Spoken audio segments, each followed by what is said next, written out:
যারা বলেন যে বাবার বাড়িতে মেয়েরা রাজকন্যা আর শ্বশুর বাড়িতে দাসী, শ্বশুর বাড়ির ভাতের অনেক দাম, কিসের উপর ভিত্তি করে বাবার বাড়িতে রাজকন্যা বলেন জানি না।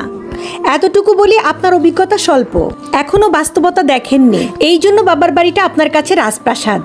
অল্প বয়সে বিয়ে না হয়ে 30 বছর পর্যন্ত অবিবাহিত হয়ে ঘরে থাকেন, দেখেন ভাতের নলা গলা দিয়ে নামে কিনা। প্রতিবেশীর অল্প বয়সী মেয়েটা যখন বাচ্চা কোলে নিয়ে আপনার সামনে দিয়ে হাঁটে তখন কেমন অনুভূতি হয়? আপনার জন্মদাত্রী কিভাবে আপনাকে কলিজা ছেঁড়া আঘাত করা খোঁটা দেয় বয়স বেশি হয়ে যাওয়ায়? কোনোদিন প্রতিবেশীর সেই খোঁটা শুনেছেন? ডিভোর্সি মেয়ের অবস্থা দেখবেন, জামাই বাড়িতে অশান্তি হোক সবাই বলবে চলে আসো, আমরা আছি। 2 দিন বাপের হোটেলে খেয়ে দেখেন, গলা টেনেও সেই ভাত নিতে পারবেন না। আপনি যে আদরের কন্যা, দেখেন আপনার কিং বাবা আর কুইন মা উঠতে বসতে কিভাবে খোঁটা দেয়। আর যদি ভাইয়ের হোটেলে খান ওইটা ভাত মনে হবে না, বিষ মনে হবে।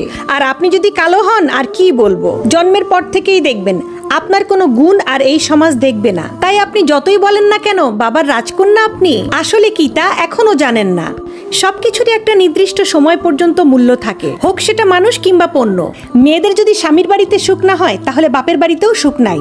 বাপের বাড়িতে বিয়ের আগে মেয়েরা কিছু বছরের জন্য রাজকন্যা হয়ে থাকে, তারপর এদের দিকে কেউ ফিরেও তাকায় না।